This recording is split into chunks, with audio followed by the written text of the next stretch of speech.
We have made it to the 2028 NBA Draft. Another draft here with the Rollers, and we get to see where this crop of players start their NBA careers and journeys. Last time around, we went through the playoffs where the Minnesota Timberwolves upset the Houston Rockets in the finals. David beats Goliath. The Wolves were 10 games under 500 and the 13th seed at the All-Star break. But they made it up to the 8th seed with the only elimination game they played in being the second play-in game. The Rockets, meanwhile, won 25 consecutive postseason games all through last year and then the first 9 games this year. But the 8th best team in the East beat the best team in the West. I thought the West was better. Maybe not. In the NBA Draft Lottery, the Brooklyn Nets got the number 1 pick, along with pick number 5. Pick 1 coming from Washington, who had the worst record this year. The Sonics and Lakers both move up, while we fall to number 7, and we were the first team to move down. We had the 5th projected odds, but the Sonics and the Lakers both jumped us. The 7th overall pick has not yielded great results yet in this series. Draven Dognot's already played for 2 teams, and his estimated wins added is nearly -6. Amir Richardson did not play a big role with the Hornets this year. He was supposed to be a stretch 4, but the three-point shot was a non-existent part of his game. He didn't shoot it often, and when he did, it did not go in, although the jury is still very much out on him, given that he's 20 years old. Along with pick 7, we have 19 from Toronto. The Raptors did make it out of the play-in tournament. They beat Minnesota for the 7th seed, so unfortunately that pick is not going to be in the lottery. Along with 4, 6, and 8 in the second round. The Sonics pick we will officially be getting next year since they have pick number 2. I'm a little worried about that because Julian Wright's an 88, DeMarco Jefferson's an 82. Both of those guys will have an opportunity to progress, and you add the number 2 pick. So I think Seattle's going to be going for a playoff spot next year. We had our draft preview as well in the last episode, going over a lot of the notable prospects scattered throughout this year's class, and I think it's a fun group. You've got a few clear guys at the top with Zishawn Billings from LSU, Tarik Moreland from Florida, and then a lot of questions after that. I think the draft really opens up right around number 3 with the Los Angeles Lakers, who have a pivotal offseason. Luka Doncic is on the player option. It's not for sure that he will be coming back. The Lakers have not done a very good job of building around him. Other than the top 2 projected picks, Billings and Moreland, every single player in this class falls to number 7 in at least one of the 3 mock drafts, other than Damian Precocious, the guard from Oregon who goes to the Grizzlies at number 4 in all 3 of them. Each of the 3 mock draft has us picking Rome Sterling III, the talented shot-making guard from Auburn. 2 of them have us picking him at number 7. The other has him falling to number 19, where we end up scooping him up. All of these mock drafts seem to think we need to focus on wing production. We need to focus on secondary scoring. With trading away Benedict Mathurin at the trade deadline, we don't really have many guys other than Marquise Cannon and maybe Emmanuel Quickley who are good enough to really create their own shot. And that's something that this team kind of needs. More guys who can really light a spark in terms of scoring ability. The second round order is wrong. We have 3 second round picks, and none of them are in the correct spot. We don't own pick 39. We have, I think, 36, 38, and 40. Not 39. So the game is very much off on that. But before we continue, we've got some trades to discuss. We'll start with the Jazz, who are moving number 12 to the Pelicans for pick 25 and a future first rounder in 2031. The thought process here is that the Jazz have a really good young nucleus. Patel, Bailey, Clayton, Andrews, De La Rosa, McCoy. A lot of good young pieces. Walter Clayton. I don't know if I mentioned him. But the Jazz don't have any extra picks other than their own moving forward. They want to add some extra assets. And the Nuggets pick isn't 3 years away. Chances are Nikola Jokic will still be there and he'll still be good, but we don't know that. The Pelicans, meanwhile, are adding another lottery pick. They want to add a difference maker. They have some intriguing young pieces, but their core is definitely not as good as Utah's, in my opinion. So now they have 12 and 13. They still have 5 additional first-round picks between 2039 and 2031. I think it's a pretty fair deal. Both sides are getting what they're looking for. Kind of a similar deal here with the Wizards and the Bulls. So Chicago is trading pick 6 to Washington, who does not need to send pick 8 back to Chicago in order to get this done. The Wizards were really bad this year. They only won 13 games. They need difference makers. So now they have 2 picks inside of the top 8 to pair up with, I guess, their young core, if you can call it that. Because, I mean, I don't know how many of these players are going to be sticking around. The team is horrific. But the thought process for the Bulls is they also want future picks. They want future trade assets. They feel like they're entering a contention window soon with Donovan Mitchell, Matas Buzelis, and they've drafted a lot of young guys recently. Oliva, Kraft, Noah Essengay. They traded for Marcus Bennett from the Celtics. They don't need another super high pick, but they are getting a pick from Washington. That's pick 18, along with a 2030 Phoenix and Memphis swap best pick. Only one of those teams needs to be bad for that pick to be valuable. Phoenix has obviously turned things around quickly, but the Grizzlies could still be bad by then. That could be a high pick for the Bulls. The Wizards, meanwhile, still keep 3 picks this year, 2 in the top 8, and still plenty of picks to move around over the next few years. Okay, this is kind of a strange one, but Kawhi Leonard is going back to the Raptors in a 1-for-1 swap for Scotty Barnes. So the Clippers are doing this because James Harden retired, and they just kind of want to start a new era. They want to get younger. Kawhi took a big drop last year. He's not the same player he once was. Scotty Barnes, meanwhile, has also regressed significantly. He is bad. We could have gotten him in the Benedict Mathurin trade, but I didn't want to because I think his contract is really bad. Both of these guys have 2 years left. They're making pretty much the same amount of money. So the Raptors get better. They bring back a franchise legend. And the Clippers hope they can turn things around with Scotty Barnes. Maybe a change of scenery helps them out. The player drafted one spot before Scotty Barnes, Evan Mobley, is also on the move. Mobley has largely plateaued as an offensive player, but is still a terrific defender. The Cavs are tearing things down. Donovan Mitchell leaves in free agency. Darius Garland is traded at the deadline. Evan Mobley only played 26 games this year, a big reason why Cleveland kind of tanked towards the end. He's going to the Pacers, a team who is talented, and they've still got Tyrese Halliburton, so they'll always be in the mix, but they've underperformed recently. O.J. Stackhouse, a lottery pick last year, is headed to the Cavs. Did not have a great rookie year, but he's only 19 years old, has some intriguing upside. The 11th overall pick is headed back to Cleveland. A Rockets first in 2029, probably going to be at the end of the first round. And then a Warriors pick in 2032. That pick could end up being quite good, along with 2 second-rounders. So Cleveland has 2 lottery picks this year, 3 first-rounders overall, and a lot of picks in the future. Desmond Bane is going to the Celtics for Derek White and a future first-round pick. The Magic are kind of stuck.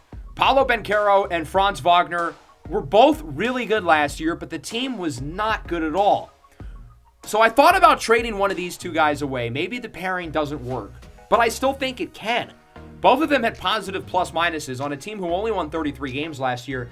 If they're healthy, I think this team can be pretty solid. So they're going to give it one more shot with Paolo and Franz, and if it doesn't work, I think one of them goes at the deadline. Desmond Bane, meanwhile, is going to be the odd man out. He's going to Boston for Derek White. The Celtics view this as an upgrade. They feel like they're contending now, and they reunite Bane with his former teammate Ja Morant. The Magic are really doing that trade for the draft pick. Gives them an extra pick in 2031.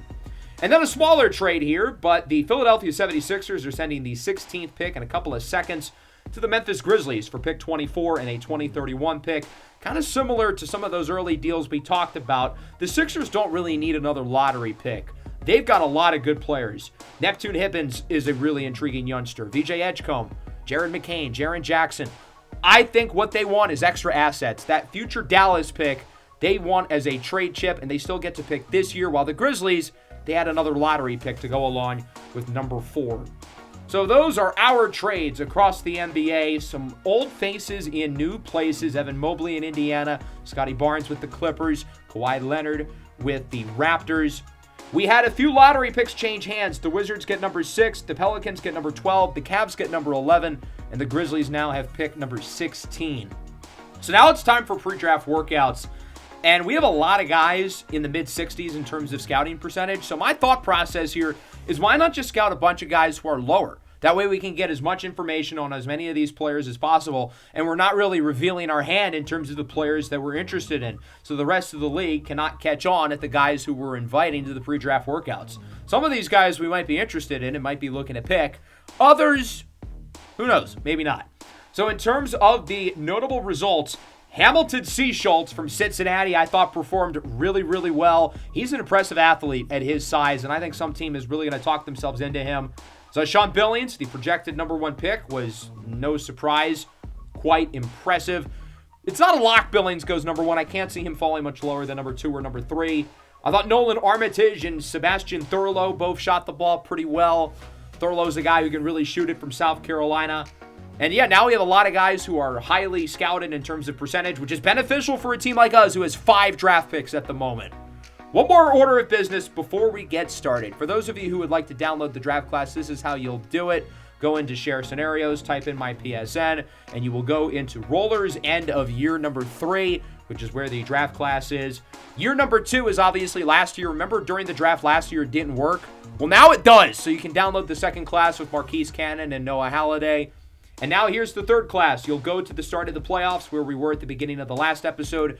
If you don't want to go into this scenario but use the draft class for your own franchise, then just save the draft class on your own, upload it in your save file, and now you've got it and you're ready to go. So with that, let's get this show started. The 2028 NBA Draft is now here. The Rollers with 5 picks currently, 7 and 19 in the first round, 4, 6, and 8 in the second round. Chances are we're not going to end up with 5 rookies, but we've got plenty of ammo to move up and down the board. 2 first-round picks next year and all of our other first-rounders moving forward. The Brooklyn Nets are on the clock here at number 1. All signs point to either Zishawn Billings or Tarik Moreland being the top pick.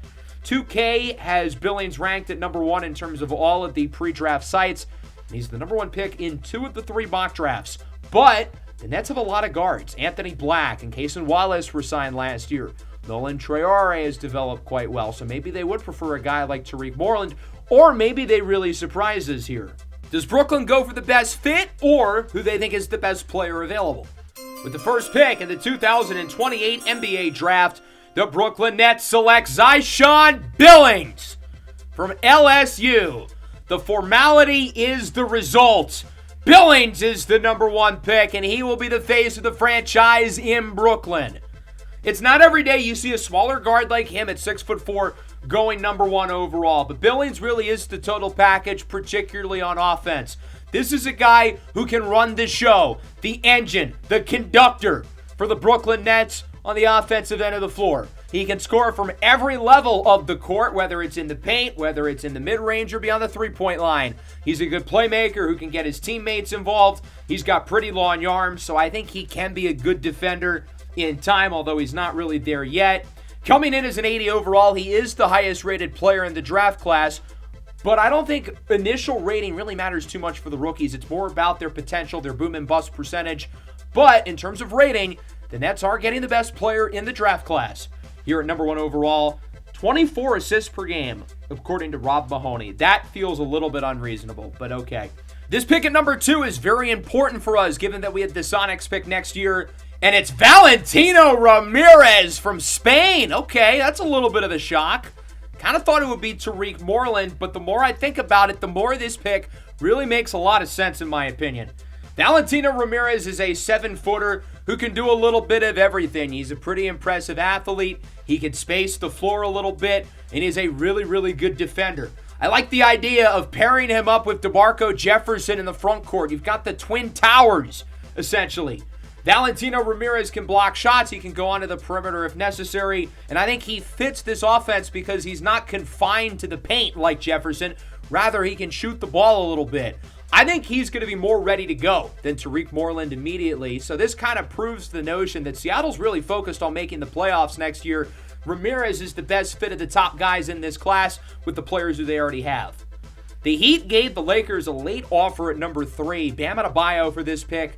I don't think it makes a lot of sense for the Lakers. I think they need to add some young blood, go for a shot on upside, even if it makes the roster a little bit worse. So ultimately, they picked Tarik Moreland from the University of Florida, a 6'11", dynamic shot-making wing who I have compared to flashes, that's the key word, flashes of Kevin Durant. I think there are some similarities in his game. The fluidity that he moves with at his size is really impressive. He can score in a variety of different ways. He can go downhill to the rim. He can really shoot it from deep. A little inconsistent in terms of the efficiency, but the self-shot creation ability at 6'11" is second to none. And you pair that with Luka Doncic, assuming they re-sign him, which again isn't a gimme. The Lakers have not built around him well, but I think Luka does want to stay. Moreland's not a great defender yet, but he's got the size, he's got the length. I think he could get there in due time. Number 4, the Grizzlies select Zyrian Ward from the University of Oregon. All of the mock drafts had Memphis picking an Oregon player, but not this one. It was Demian Precocious in all three of the mock drafts for the Grizzlies. Instead, it's Ward. I'm a little bit surprised by this pick. Now, I do like the player, and I don't think the value is that bad. Ward is a guy who I think is going to step in and excel pretty early on. This is a 3-and-D guy right off the bat. He can shoot the three at a high level, and he can really guard on the perimeter. I think he's a winning player who contributes to high-level winning basketball, but I do think the ceiling is a little bit limited. I don't think he's necessarily a great driver. I think he's a good but not great athlete. I don't think it's a bad pick in a vacuum, but I think the Grizzlies should have taken a bigger swing on upside. A guy like Demian Precocious, Ward's college teammate at Oregon, was right there. Although if there is any team I'm going to give the benefit of the doubt to, it will be the Memphis Grizzlies. If you look at their hit rate through the draft over the last almost decade, they have a better hit rate than just about any team in the league. It's weird because they're not good, but they know how to draft talent. Jazzario Mwangi goes at number 5 to the Brooklyn Nets. All three of the mock drafts had Mwangi being the pick here, so the Nets didn't exactly hide their hand, but they got the guy they wanted. Mwangi was in the mix for the number 1 pick pretty much all year, and even going into the offseason, it seemed like he had a shot. I don't know why he fell to number 5.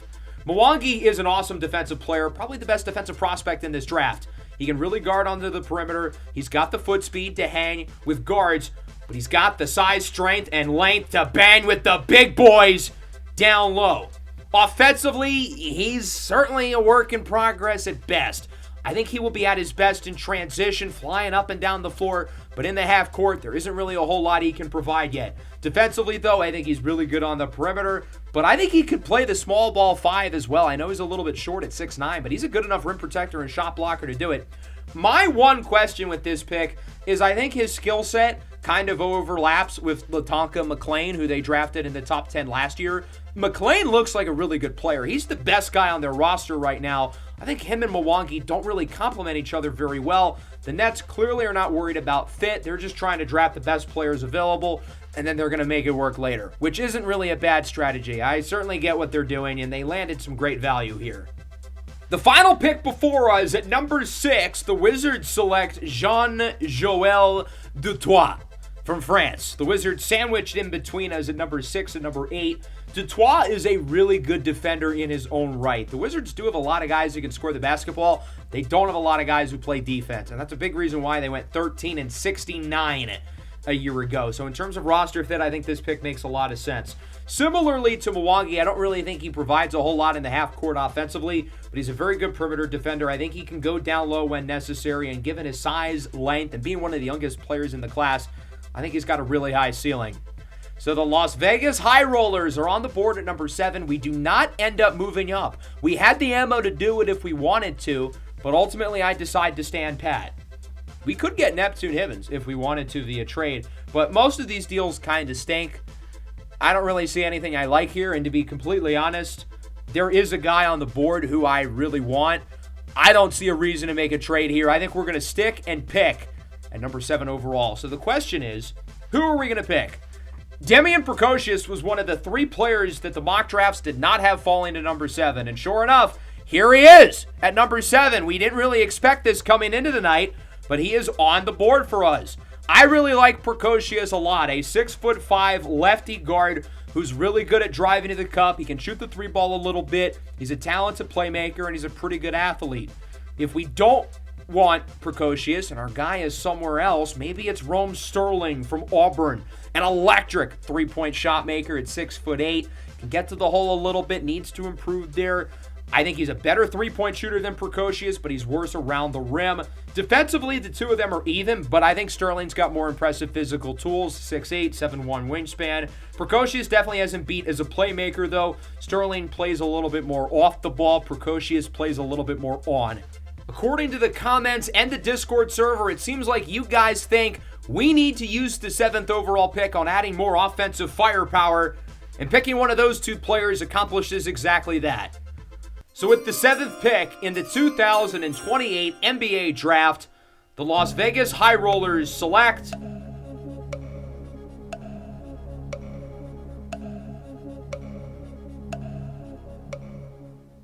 Rome Sterling III from Auburn University. The comments all wanted us to pick Rome Sterling in this spot. The mock drafts all had us picking Rome Sterling. It just makes too much sense. It is a match made in heaven. Rome Sterling is the top pick for the Rollers. He will come in as a 76 overall, a 6'8" guard who can really create his own shot. I think he's going to be able to provide a spark for this offense. He can space the floor at a high level, and I think given his physical traits, there's a really high ceiling and a lot of untapped potential tapped into this player. Let's start with the shot-making flashes. He is a wizard with the basketball in his hands. He can play on the ball. He can play off the ball. His offensive versatility makes him a great fit with the guys we already have. He can run the floor a little bit. He's a solid playmaker. Don't mind that his teammate completely butchered the dunk. Not really his fault. Here he is matched up with Tarik Moreland, drafted number 3 by the Lakers. He had to play against some really good players in the SEC this year and held the zone. He's not a great defender yet, but at 6'8" with a 7'1" wingspan and good athleticism, I think he could get there. He's got a really impressive vertical, 42 inches at the combine. He can absolutely fly, and he can absolutely soar into the air. And then the three-point shot, he can shoot off the catch. He can shoot off the dribble. This is one of the best floor spacers in this entire class. And for a team who I think needs more of an outside presence offensively, he does exactly that. And I'm super excited to add Rome Sterling to the squad and pair him up with the young guys who we already have. I think he fits with guys like Noah Halliday and Marquise Cannon like a glove. Amir Noah is the 8th overall pick out of UConn to the Washington Wizards. Only a few things are inevitable in life: death, taxes, and the UConn Huskies getting a lottery big man. Amir Noah is the next on the list. He was always projected a little bit outside the top 10, but I'm not surprised to see him go this high. At 6'11", he can space the floor. He's a good defender. Somebody in the comments at the draft preview compared him to Miles Turner. I never really thought about that comp, but I think it makes a lot of sense. I think there's a ton of parallels with these two. Now, Alex Sarr is a free agent at the end of the year, and Amir Noah's skill set is somewhat similar. Maybe this means they're not looking to pay Sarr. At number 9, the Cavaliers select Alessian Svensson from Sweden and Sacramento State University. The Hornets into the top 10. Look at Sacramento State. Good for them.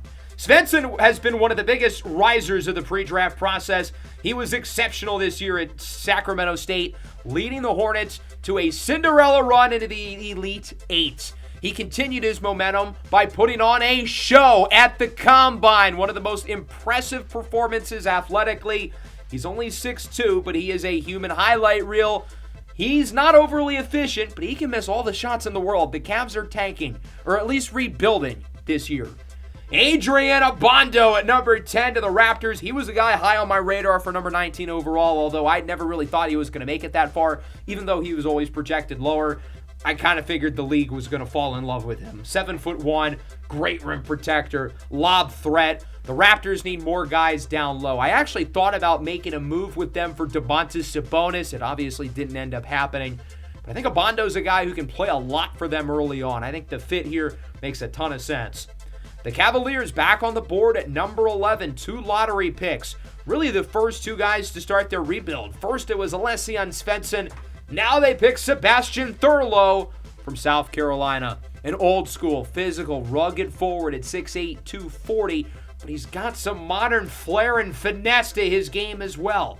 He's an impressive defender. For his size, I think he can run the floor, and he can shoot it at a pretty high level, particularly off the catch. I'm intrigued by his fit with Cleveland. Now, he's only a 72 overall at 23 years old, so he's an older guy. His rating is kind of low. It feels like the Cavs maybe overdrafted him a little bit, but I like the versatility on defense. I like the shooting ability, kind of a jack-of-all-trades, master of none. He doesn't really have that one skill that makes you go, wow, but he's also a good athlete. He doesn't really have many major weaknesses, which means he can really develop into pretty much whatever type of archetype the Cavs want. We've got a trade at number 12. The Pelicans got this pick earlier today from the Jazz. They wanted to add a difference maker in the lottery, but they got a deal they could not refuse. Jabari Smith and a 2032 first-rounder from the Bucks are on the move for pick 12. Milwaukee has a guy they really want. They cannot pass on. And ultimately, their pick is Hamilton Seaschultz from Canada and the University of Cincinnati. He was projected to go quite a bit later than this. Again, though, I'm not surprised he went in the lottery. C. Schultz is an exceptional athlete who often shows flashes of brilliance. He's got a handle. He can shoot it a little bit. But similarly to Sebastian Thurlow, he doesn't really have that one standout trait. He's 3 years younger, though, and 3 ratings points higher. So I think there's more long-term potential with him. And as I've described him in the prospect profiles, to me, C. Schultz is a ball of clay. The Bucks can mold him into whatever they want. He can be an undersized big because he can protect the rim a little bit. They can make him a 3-and-D wing because he can shoot it and defend. So we're now through 12 picks at this draft, and I'm starting to sense a major storyline developing. Oregon guard Demian Precocious was projected to go number 4 by all of the mock drafts, and all the rankings had him no lower than 6. He's still on the board. We might have made the right decision by passing on him because clearly other teams, I guess, have an issue with him. The one reasoning that I think might make sense has to do with his height. Oregon listed him at 6'2". He measured in at the combine at 6'5". Maybe teams don't think he's actually 6'5", and if he is 6'2", maybe this is more around his range. The Pelicans thought about another trade at number 13. I don't think this one makes as much sense for them, Tyler Hero. They already have Jeremiah Fears. They don't need another bad defensive guard. And they're going to pick Jager Princeman from Houston. So this pick is really interesting for a couple of reasons. Princeman, I think, is going to be ready to go. 6'8", can guard multiple positions, 24 years old. But yeah, that's the thing, 24 years old. At the beginning of the year, Houston's website had him listed as 19. It was later found that that was not true. So the fact that he's getting picked now, given the question about his age, but Precocious isn't, with the question about his height, now this fall really seems to be strange with Demian Precocious. Will it end at number 14? Yeah, no, why would the Grizzlies do that? Trading back 10 picks for a second rounder. The Kings get Mark Primozic from Slovenia. 7'2" big man who can space the floor.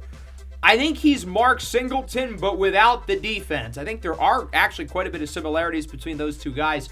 Primozic is not a good scorer around the rim, but the farther you get away from the basket, the better he is, which is weird. Most guys who are 7'2" are very much not like that. He's not a great defender yet, which is strange. He does have a good feel as a playmaker, though. His archetype is just kind of all over the place. He's a 7'2" floor spacer who can pass, but he's not good around the rim, which is weird because he's 7'2". The Hornets pick Mfo Nadi at number 15. The fall for Precocious continues. Nadi is a 7'2" raw big man from Kansas. A lot of flashes with this kid's game. He can handle the rock a little bit. He can get to the cup. Doesn't really provide much of anything on either end of the floor outside of about 10 feet. But I think he can be a good lob threat, really good rebounder, really good athlete. He's new to the game of basketball, so I think with his exponential growth, he could continue to get better. Look who's on the board next. It's the Memphis Grizzlies, the team who was projected to pick Demian Precocious at number 4. Yet he's slid all the way to number 16. There's no way the Memphis Grizzlies just pulled this off, right? I mean, round of applause. Unbelievable job by the Memphis Grizzlies. We're all playing checkers, and they are playing four-dimensional chess. They wanted Precocious at number 4. That was clearly not smoke. That was true. But they passed on him. They took the gamble that he would fall all the way to number 16, and they hit big. 1% chance, 99% faith. They bought a lottery ticket and hit the jackpot. This has been the Grizzlies' plan all along. They made the trade at the beginning of the episode today, moving up with the Sixers to get pick number 16. The idea is that they wanted to pair the Oregon Duck duo back together. They got Zyrian Ward at number 4. They set out a smokescreen to teams that Demian Precocious measured in at 6'2" at their workout. Just so it's clear for the record, he is in fact 6'5". Dynamic scorer around the basket. He can really facilitate. Arguably a top 5 talent in this class, and Memphis got him at 16. What a job by the Grizzlies. Roman Rice at number 17 to the Timberwolves. In case you're wondering how Minnesota got this pick, the draft order for playoff teams is determined by team record, not by playoff performance. So the Wolves get the top pick outside the lottery, even though they just won the title. This is an A+ pick, in my opinion. Roman Rice impacts winning basketball because he does everything. He doesn't really have many major weaknesses, and I think he's a perfect fit for this Minnesota roster. He'll be getting early minutes for them on day one. One pick before us. It's an interesting one. Cairo Bennett to the Bulls at number 18, the big man from Memphis, who was in the conversation to go number 1 overall at the beginning of the year. His stock took a nosedive all the way outside the lottery. Bennett's an interesting guy because he was a late bloomer, grew up playing guard, has a lot of guard skills. He can shoot it, he can pass the ball, he can guard on the perimeter, but he doesn't play like a center. He's not good around the rim, he's not a good interior defender, so he's a total wild card in that sense. The Rollers are back up at number 19, and again, we decided not to trade up. Guys like Marcus Stone, Mason Sifa, and Ramon Terrell were all ranked and projected to go earlier than this. They're all still on the board. Is one of them our pick, or are we going to go in a different direction for a guy we've been eyeing up later in the draft? It would make sense given that we didn't trade up, but there was a guy who we were confident would fall. The offers here for number 19, again, are not very good, and there is a player who I've been eyeing up for a few picks, and I think we're going to pick him right here. There's no reason to wait. I don't think he's going to fall to the second round, certainly. So we're going to stick and pick with our 2 first-rounders, first at number 7 earlier, now at number 19. So who is it going to be? Could we look at a guy like Marcus Stone or Mason Sifa? Sifa was projected to go way earlier in a couple of the mock drafts. He's a 6'10" forward with a really intriguing defensive skill set and a sky-high athletic ceiling. Could we look at a guy like Marcus Stone, who 2 of the 3 ranking services have been a top 10 prospect in this draft? A 7-footer who's 22 years old. He's played a lot of basketball already, playing professionally in the NBL. Could we look at a guy who's projected lower than this? It would make sense given that we did not move up. KJ Bumoster from Oklahoma was one of the best players in college basketball this year. Batir Bysarican from Georgetown can really get to the hole. Or maybe we throw a total wild card out there and pick a complete surprise. So at the 19th pick in the 2028 NBA Draft, the Las Vegas High Rollers select Mason Sifa from BYU. Sifa is the selection of the Rollers at number 19. We add some size, we add some defense. Sifa is truly a one-of-one type of player. There are not many prospects I've ever seen like him. 6'10", 235, 7'8" wingspan. He is an unbelievable defensive prospect. He's super quick on his feet. He can guard guys on the perimeter, but he can also protect the rim and block shots at a high level. Led the Big 12 in blocks per 36 minutes. Offensively, he's raw. He's got some work to do. I think he's an impressive athlete, so naturally he should get better around the rim. But what's intriguing to me about him on that side of the floor, he's got really impressive feel as a playmaker. I think that feel a little bit comes from his father, Martin Sifa, the number 1 overall pick in year 1 of the Warriors draft in last year's series by the Jazz. It was a surprise that Sifa went number 1, but much like his son, terrific athlete, great defender. We got to see him in the playoffs a couple of times. There he is with an impressive shot contest on Roman Logan's Burl, and then on the other end. This is him in his 4th year, keep in mind, so he obviously developed and got better. From year 1 to year 4, he improved drastically on offense. The hope is that Mason Sifa can as well. I think Sifa's a lot farther away than his dad was as a prospect. There's a reason why Martin went number 1 and Mason went number 19. But in terms of size, in terms of athleticism, there's nobody like him. And I think the upside is worth it at number 19. We've still got 3 second-rounders at 4, 6, and 8. Again, ideally, I don't want to end up with 5 rookies. That's kind of too much. But the one trade in here is really bad. So we'll explore a little bit later. For now, we'll get through the rest of the first round. We'll start at number 20. The Philadelphia 76ers could get Tyrese Maxey back from Sacramento. I don't really think either side would do that. The Sixers pick KJ Bumoster from Oklahoma. Really good player. The Sixers have just done such an outstanding job over the last few years of building this roster, and they get a great player at number 20. 78 overall. This is one of the highest rated players in the draft. Had a terrific junior season at Oklahoma where he won the National Player of the Year. Really good defender, good playmaker, good shooter. If he improves around the rim, which I think he can, he's got a 6'10" wingspan. If he improves around the rim, he will be a very complete player. So at number 21, this is actually where we're going to look to start making calls to move up. The Bucks already did trade up for Hamilton Seaschultz, so maybe they want to make up some of those assets back. There's no trades in the trade finder, not ideal. But I'll start playing around on my own. with some trades here. There's a guy I really like. I would have been comfortable at number 19, but with Mason Sifa falling, I couldn't say no to that. But there's another guy I really want. I don't think he's going to fall much further. So we're going to start by offering 4 second-round picks here. 2 of our 2s this year, 2 picks in the future. They say no.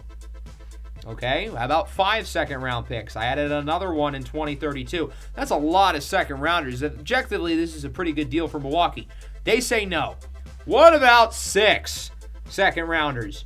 I don't want to give away all of our second-rounders, but the whole reason we've been hoarding second-rounders is so we can use them in a trade. Maybe we can move down, add a second-rounder this year. The Bucks say no. Okay, fine. We won't be greedy. We'll take out the second this year, make it a 2032 pick. No. Okay, we won't be greedy. We'll take the pick out entirely. No, they're not willing to do it. So it doesn't look like it's going to happen with the Bucks. Ultimately, they picked J.J. Jarava from Spain. Not the guy we were targeting, but a really interesting prospect. He doesn't really play on the ball. He's primarily an off-ball guy. He's really good around the rim, excellent at scoring and contact. But at 6'1", I think he's got to improve as a playmaker. Now, that's not really something that comes necessarily with practice. That's more natural, and I think he doesn't really have that. But he's a great athlete. Again, exceptional around the rim. He's a gritty and tough defender. He's definitely a weird projection, and I don't know what position he'll play, but much like Hamilton C. Schultz, a ball of clay. At number 22, the Wizards do have trades into Trade Finder. I don't really like any of these deals, so we're going to start by offering a couple second-rounders. They want Emmanuel Quickley. I'm not willing to do that. I think Quickley's a guy who we need to keep around. They want Mason Sifa. Absolutely not. 5 second-rounders. No, they want our pick next year. That's insane. The Wizards are not negotiating with us in good faith. It's not going to happen with them. They picked Terrence Walker from Iowa State. Again, not the guy we were targeting, but he's a 76 overall. Can shoot the 3, combo guard who can really pass it. He's a pretty good defender. I think the Wizards have had a nice draft. They've landed 3 impact guys, 3 very different prospects, and 3 players who I think complement each other really well. The Nets, I don't think, are a fit for us because they have a lot of picks in the future. They don't need more second-rounders. The Kings offered them Jaden Ivey. The Nets have a gazillion guards. I don't think that really makes sense. So they picked Marcus Stone from Australia. Not the guy we were targeting, but again, not a bad pick. Now, he's only a 72 overall, so clearly those rankings who had him in the top 10, a little bit off. He is a good defender, and he's good around the rim, but other than that, his game is a little bit limited. But for the 23rd pick, I don't have a problem with it at all. The Sixers at number 24, how about them? They just picked KJ Buckmaster at number 20. They would do Emmanuel Quickley straight up. Again, he's not a guy I think I'd be willing to move here. I want to keep Emmanuel Quickley. He's one of our better veterans. So we'll start with 2 second-rounders. No, they want IQ. We've already told them it ain't happening. What about 4 second-round picks? No, they want Emmanuel Quickley. Again, I don't really think this is going to happen. I'm not willing to go much farther than this. These picks are early in the second round. I think it would be foolish to give up much more. I think we'd be getting fleeced. The Sixers pick Batir Bayarsekhan from Georgetown. A lot of guards going off the board, but not the guy we've been trying to trade up for. I do like Batir's game, though. He's good around the rim. He's improved a lot as a three-point shooter. The Sixers have a bazillion guards, though. They're going to have to trade 1 or 2 of these guys at some point, but they've got the assets to make a big move that they want, and I think they're going to be the next team who makes some crazy blockbuster over the next year or so. They're probably going to have to trade 1 or 2 of their young guards away. The Jazz at number 25, they got this pick because they wanted more picks. So I could see them trading down again. 4 second-rounders? No, they're not going to do it. The Jazz at number 25 select Kazo Kagutake from Japan. 6'6", 220, overtime elite program this year for Kagutake. Good defender. Pretty well-rounded offensive game, although he doesn't really have that one skill that he excels in. I like his size and athletic profile, though. I think this could end up being a pretty fun pick for the Jazz if he pans out. We've been trying to trade up for 5 picks now. It hasn't happened, but the guy I want is still there. What about Boston at number 26? You ain't getting Mason Sifa. Absolutely not.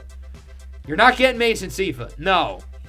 The Celtics are interesting because they really don't have any picks at all over the next few years. So this feels like a great fit, but they're not negotiating in good faith at all. Mason Sifa for a future second? No, it's not going to happen with them. Stefan Brankovic from Serbia is the pick. Not the guy I was targeting, but he was one of my backup options for early in the second round. I like his game. 7'1". He's a well-rounded offensive player who can shoot it a little bit. He's not a very good defender yet, but I think he's got the tools to eventually get there down the line. So even though he's not the guy we've been moving for, I was hoping he'd fall to the second round so we could pick him. Detroit at number 27. They want Noah Halliday. No, I'm not trading the guy who was just second for the Rookie of the Year. No, I'm not doing that. Are these teams out of their minds? 3 second-rounders. No. 4 second-rounders. At this point, I feel like this is objectively a bad trade for us. But the Pistons are not interested in the slightest. Detroit ended up getting offered a deal, and I think it makes sense for both sides. Remember when the Magic got Derek White earlier in the day? Well, they didn't do it for Derek White. They did it for the salary flexibility of getting off of Desmond Bane's deal, giving them an extra $10 million. Well, now they get $30 million. They trade Bane and Davion Mitchell to Detroit. The Pistons think Derek White's the missing piece to their title. And the Magic pick Ramon Terrell from Tennessee. Can score inside, can shoot the three a little bit. Pretty good defender. But again, still not the guy I was targeting. He's only a 73 overall. He was projected to go quite a bit earlier than this, so I don't have a problem with the trade, but he is a little lower than I expected. Okay, how about Cleveland at number 28? I could see them wanting more picks. They just started a rebuild. No, I'm not giving you Emmanuel Quickley or Noah Halliday. Will 3 second-rounders be enough? No. I guess we have to budge and offer 4. No. We're not going any further than that. AJ Quigg from Baylor is the pick. A ton of guards are flying off the board. Quigg is athletic. He's explosive. Really fun player to watch. But still not the guy we've been trying to trade up for. I thought he was going to go at number 21. He's been available for the last 6, 7, 8 picks. He's still here at number 29. And to be completely honest with you, I don't think he's going to fall much further than this. I think we need to be aggressive. And if it means overpaying, so be it. So the Knicks offer is a deal, 2 1s and Aaron Wiggins. Well, you're not getting the 2 1s. But we'll start with 2 2s. No, they want Mason Sifa. I'm not doing that. 3 second-rounders. No, they want Aaron Wiggins. Interesting. I think we can make that work.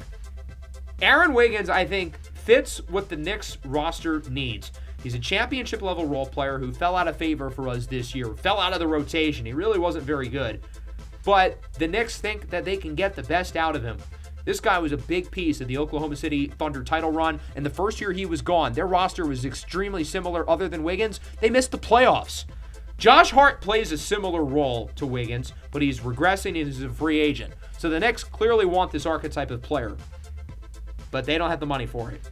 So we'll try adding in Tamar Bates. No, they want a first-round pick. I'm not willing to do that. So I guess it's not going to happen. We cannot go any further. Nolan Armitage from Purdue is the pick.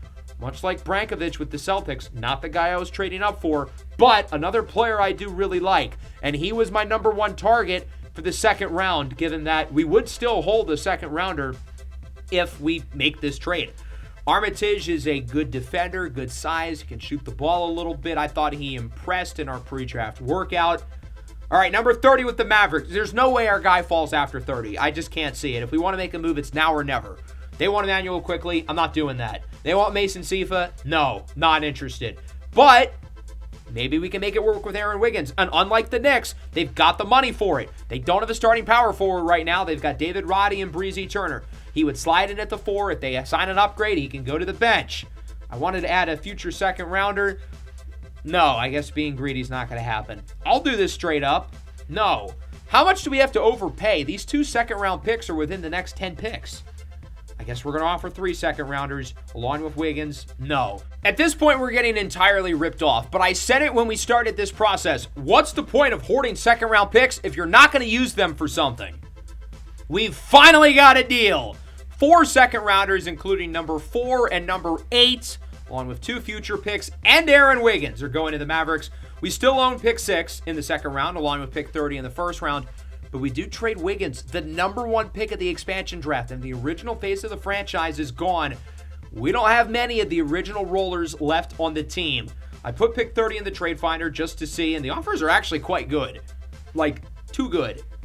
To where I don't think most of these teams would make these deals. There's some good players in here. These offers are better than the trades we got for pick 7, to be completely honest. But no, we're not going to trade it away because I don't think any of them make sense for all parties. So who are we picking at number 30? In terms of guys who we have a lot of information on, it's Mikal Newton, Yuri Seskov, and Shadrack Wilson. Could it be one of them? Newton, an impressive guard at getting to the basket. Seskov can really shoot it from three. And then Shadrack Wilson from Harvard, a literal genius. Or are we going to look in another direction at a guy who we don't have as much information on but still really want? With the 30th pick in the 2028 NBA Draft, the Las Vegas High Rollers select Mikel Newton from the University of Texas. Seeing all those point guards go within the last 10 picks, my heart dropped because I knew at some point Newton was going to be the next in line. I am shocked he fell to number 30 overall. And yes, we got completely ripped off in that trade with Dallas in terms of draft capital. But in terms of actual value, I don't think we did, because I think Mikel Newton has lottery-worthy upside. 73 overall, really good at getting to the hole. That's the type of archetype I think we needed at guard. We got our dynamic shot maker with Rome Sterling. Noah Halliday is the playmaker. Now you add a guy in Newton who's a good athlete and can get to the rim. There is shot-making upside with him. There is playmaking upside with him. I don't think he's overly refined in either area, but he can get there. The reason why we're picking him, though, is because he can get to the cup. Here he is against Auburn. Look who's guarding him. Rome Sterling. These two guys are going to be battling it in practice every day. Newton ends up winning the rep. 6'4", 200 pounds, good size. I think he's got some intriguing defensive intangibles. He doesn't really have good feel on defense, so he's still got a lot of work there. We've still got pick 6 in the second round as we wrap up round 1. The Nuggets at pick 31. There's Shadrack Wilson. He doesn't have to wait too much longer to hear his name called. He's going to Denver. Can shoot the ball, and again, a literal genius. He is the smartest player in this class off the floor in the books, and he's one of the smartest on the floor. His basketball instincts and just overall awareness on both ends of the floor, really impressive. Prince Idosa from Purdue wraps up the first round of the Rockets. Only a 69 overall. Good shooter. Not a very good defender yet, but he's only 18 years old. I would have thought the Rockets would have looked for a guy, though, who's more ready to go. Given that, well, they're the best team in the league, but just lost in the finals, largely because of their lack of depth. I kind of feel like they should have focused maybe on an older guy who's more ready to rock and roll, but clearly they like his upside. So that will wrap up the first round. Zishawn Billings goes number 1. Valentino Ramirez at number 2. The Grizzlies, the biggest winners at the draft. They get both Zyrian Ward and Demian Precocious without a draft day move-up. The Rollers, meanwhile, end up with 3 first-round rookies. Rome Sterling, the shot-making two-guard from Auburn. Mason Sifa, the rare defensive prospect hailing from France and BYU. And then a trade-up for Mikel Newton, a downhill scoring guard from the University of Texas. Into the second round, we still have pick 6 in round 2. Marco Mercer, undersized, talented scoring guard from Michigan State. Good feel at only 6'1". Honestly, some similarities to Jace Richardson, another undersized Michigan State guard picked by the Magic. Cardo Riller, 6'8", tall, slim, athletic guard from Florida State going to the Nets. And then Brooklyn again gets Mason Reed, 6'10", from the University of Virginia. I think the Nets have made out really well in terms of getting value, maximizing their draft capital. Aminu Olawale from Florida State, we talked about him in the draft preview as a deep sleeper. I think early second round is more appropriate for him than late second rounder. Impressive size, length, and athleticism, and he looks just like Kajai Stokes. Those two might be twins. Nigel Jonte Taylor from South Carolina to the Thunder, can guard a little bit, can shoot a little bit. That brings us here at number 38. There's 2 guys I've been eyeing up since the start of the round, and they are both still on the board. So I'm going to explore some trade down options, and this deal actually is kind of a good one. With Dallas, we would move back 3 spots from pick 6 to pick 9, and we'd get a 2032 pick. So we're basically making up one of the second rounders that we traded away with Dallas just a moment ago. Sure, we're taking the risk that one of our 2 guys goes, but I'm confident that at least one of them is going to make it. We only have to wait 3 picks. So Dallas, with the 6th pick in the round, get Dragan Dracovic from Duquesne. 6'9", combo guard, power forward type, really versatile player, really was impressive at the combine. I see why they moved up for him. Prince Satele from Central Florida, 7'2" forward to the Sonics. Seattle's got 4 second rounders. And then Dallas gets Jaravi Collins, 7'2" from Baylor. He's a 75 overall, very good value. Neither of the 2 guys I was eyeing up ended up going here, so we made a good trade. We got a 2032 second rounder for free. We're not going to make a second deal, though. We're going to get our guy now. With the 39th pick in the 2028 NBA Draft, the Las Vegas High Rollers select Yuri Seskov from Russia and the University of Purdue. A 6'7" dynamic shooter hailing from Russia, played this year his freshman year at Purdue, 73 overall. He's a very simple projection to me, and here in the early second round, I'm looking for a guy with a reasonably high floor. I don't need to shoot for the stars and pick an all-star. I need a guy who can give us minutes. Seskov is a great off-the-ball player. He knows how to pick his spot, and he's got a smooth shooting release. He's got an extremely quick shot. He gets it out really fast. He's got a nice flick of the wrist, as you can see there. He's got a little aura to him with the celebration. The rest of his game isn't really there yet. He's not a great athlete. He can get up there a little bit, but he's not very good overall at scoring around the basket. He's not the fastest. He doesn't jump the highest. He's not a great playmaker, not a great defender, but he can really shoot the ball. So that means we're out of picks. We didn't give up any of our future first-round picks in our trade-up. We did give some second-rounders, but we had the same stock of future first-rounders moving forward. As we go through the rest of the draft, Elijah Mensah to the Cavs. I like that pick a lot for them. Caden Fall to the Pacers. Devon Benson, the Giga Chad, with one hell of a jawline to the Spurs. Jovan Prame from Latvia. The Prame thrower goes to the Thunder. He was the other guy I was kind of considering. I wanted to pick him just so I could yell Prame thrower every time he makes a three, but I think Seskov is a better three-point shooter. Oluwayan Okuadara from Kentucky to the Jazz. Shout out Todd McCulloch. If you know, you know. The Jazz get Aiden Villaverde, really talented scoring guard from Houston. I think that's a great value pick for them in the mid-40s. Rory McCarthy, 6'4" guard, going to Detroit. DeMarcus Kingston, 7'1", small school guy, to the Hornets. Ryuto Hashiratani from Georgia goes to the Sonics. I told you Seattle's a lot of second-rounders. They've got another one coming up soon. The Spurs get Max Harper. Fascinating pick. Led college basketball in scoring this year, 26 a game at South Dakota State, but he's undersized, only 5'11". Fernando Barcelo, 6'6", good size, good athleticism to the Jazz. Andres Palauskas from Indiana. I like him. He's tiny, but I think he's a good player. They're hoping one of him or Villaverde at guard ends up hitting. Vasa Nakic to the Grizzlies. I think this is another great pick by Memphis. A lot of the bigs in this class can't really defend. Nakic can, and because of that, I thought he was going to go in the first round. I was very wrong about that. Sean Wright to the Nets. The Grizzlies again. Ryota Amoni, another great pick by Memphis. Atrius Rico from Georgia State to the Knicks. Good size, passes the name test. Speaking of passing the name test, Pooh LaCroix from Lehigh. The Spurs picking another small shot-making guard, hoping one of him or Harper hits for them. Tyler Dotson to the Hornets. The Nets get Kenji Takahara. Finally, a Jayhawk. Rock chalk. Just a few more picks to go. Oklahoma City at 61 gets Sven Hubger. I was eyeing him as a two-way candidate for us. I think Oklahoma City nailed some of these picks in the second round. The Knicks get Willis Hicks from Marquette, played for Shaka Smart, so automatically I don't trust him, although Kajai Stokes played for Shaka Smart, so there's that. Leo Vucic goes to the Heat, and the Mr. Irrelevant is Ben Macy, also from Marquette.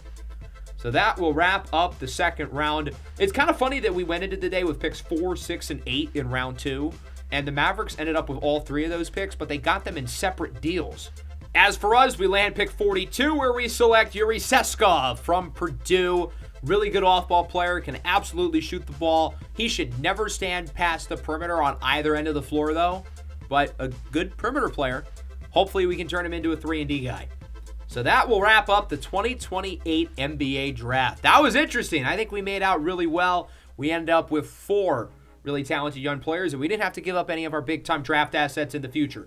I thought the Sixers made out really well. Great value picks in the 20s with Bumbuster and Bayarsikan. The Bulls with a bold pick getting Bennett. The Bucks with a bold move trading up for C. Schultz. The Cavs, I'm excited about Svensson. Number 9 seems high, but I think he could be a really, really good player. Brankovic with Boston was a good pick. The Grizzlies won the night. They got Ward and Precocious. Their general manager deserves some kind of award. That is one of the greatest smoke screens in the history of the NBA. And they nailed both of their second-round picks, too. Hats off to the Grizzlies. We'll go through those again shortly. The Hornets adding some upside with Mfo Nadi. The Jazz doing the same with Kagutake. Mark Primozic to Sacramento in the lottery, adding some more size. Tarik Moreland at number 3 to the Lakers. His career will certainly now be under a microscope being in LA, but I think he's got the skill set to do it. Minu Olawale headlines the 3 second-rounders with the Mavericks. The Nets add 7 guys, including Zishawn Billings, Jazzario Mwangi, and Marcus Stone in the first round. Billings, number 1 overall. The Nets have an incredible future. They've got a bunch of picks moving forward. They are a team to watch out for in the Eastern Conference for sure. Yager Princeman to the Pelicans. Adrian Abondo to the Raptors. The Sonics getting Valentino Ramirez, number 2 overall, with 4 additional second-round picks. So they get 5 rookies in this class. The Thunder, I thought, landed 3 steals in the second round. Minnesota with Roman Rice, I thought that was a great pick. And then the Wizards, I thought, had a good day with Dutoit, Noah, and Walker. As for us, 4 very different archetypes, but 4 really talented players. I think Rome Sterling will take off some of the scoring load for Marquise Cannon. I think having a guy like Martin Seifa really elevates the defense. He can play a bunch of different positions, gives us more depth in the front court. Mikel Newton gives us what we don't have in terms of someone who can really get to the basket. And then Yuri Seskov, good off-ball player who can shoot the 3. We have a really young roster. We have a really fun young core developing. The plan of this team is starting to come together now through 3 drafts. But we're maybe too young. Drew Holiday will be off the books, and the only guy older than 26 is Emmanuel Quickley, who's 29. We've got to get older. We've got to get some vets to rally these young guys together and be able to help lead and develop these kids going forward. So the goal in free agency is to make the roster better, fill it out by adding some veterans. That'll wrap things up. Hope you guys enjoyed. Make sure to leave a like, subscribe to the channel if you're new. Peace out.